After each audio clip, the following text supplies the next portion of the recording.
So before I start this video, I want you guys to take a look at something. So this is Ford's little baby called the EcoSport, or maybe it's the EcoSport. However you pronounce it, it's not sporty. It's not sporty. That makes 123 horsepower and 150 Newton meters of torque. Now on paper, that's pretty good for this size of engine. That's pretty good for this size of engine. Same cars, same power, same engine, but different reaction. Stick around and tell you why it is so.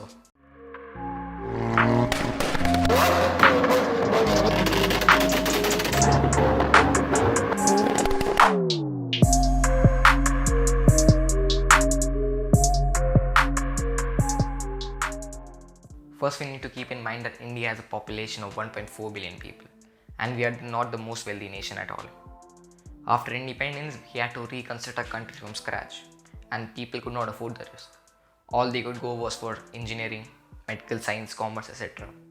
No one could afford motorsport or expensive cars. Only a few people could afford cars such as the Hindustan Contessa, the Premier Padmani, the Hindustan Ambassador, and also the Hindustan Contessa was considered the muscle car of India.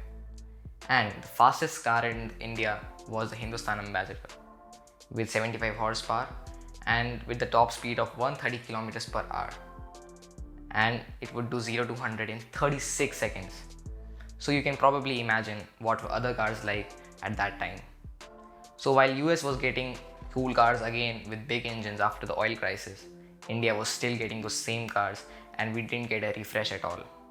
We all Indians are mileage driven. The first thing that we do after stepping into a dealership is ask about the mileage of the car, which makes so much sense in our country because with huge population comes huge traffic. So at the end of the day, you're taking double the time to go from point A to B. Also, you can't really cruise around at 100 kilometers per hour because of such traffic. So I don't think you need more power because more power means more fuel consumption, which will cost you more money. So manufacturers provide us with less powerful engines, and we all are used to this. Journalists scream out when a car does 0 to 100 kilometers in under 10 seconds. Put your foot down and the Abarth rockets to 100 kph in 9.54 seconds. That makes it the first mainstream hatchback to crack the 10-second barrier. Making less powerful and small engines will cost manufacturers less time and money in developing them, and hence these manufacturers are making huge profits. Also, government has imposed various taxes on big engines because of emissions.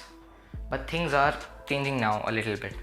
Cars are marketed with their performance factors too, as more and more young enthusiasts are appealing for more power. From hot hatches to supercars, we are getting them all. So now let's move on to the other topic, and that is, why do other countries get more powerful cars than us? And the reason is simple. They have less population, which means that there will be less cars on the road, and so ultimately you can drive faster on these roads. And speed plays a very important role in these countries. Like once Germany imposed speed restrictions on their German Autobahn, which caused in the loss of their economy. For those of you who don't know what the German Autobahn is, it is a German freeway which has no speed limits. Now you guys must be wondering that how is the economy of a country related to just a normal freeway? Well, it is. Let me tell you.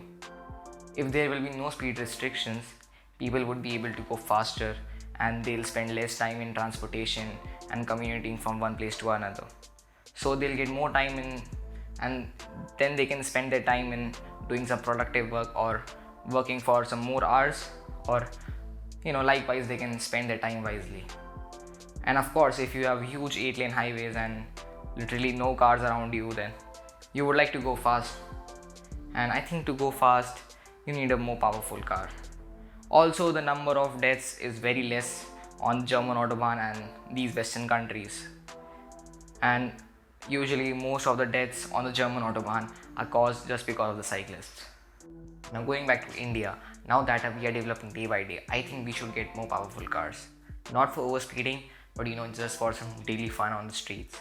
And that's what the youths are interested in nowadays. Thankfully, manufacturers are marketing their cars with their performance numbers alongside the design and the features. And also, I'm not asking manufacturers to put big engines, and nor am I comparing Indian cars to the cars from other countries. What I want the manufacturers is just to squeeze a little bit power out of their engines and maybe improve the handling characteristics such as the suspension setup, the chassis setup. And if the demand of these cars will increase, manufacturers will produce more of such cars. So make sure that you subscribe to this channel. It will really motivate me to make new videos, and yeah, I'll be posting new videos every week, so stay tuned.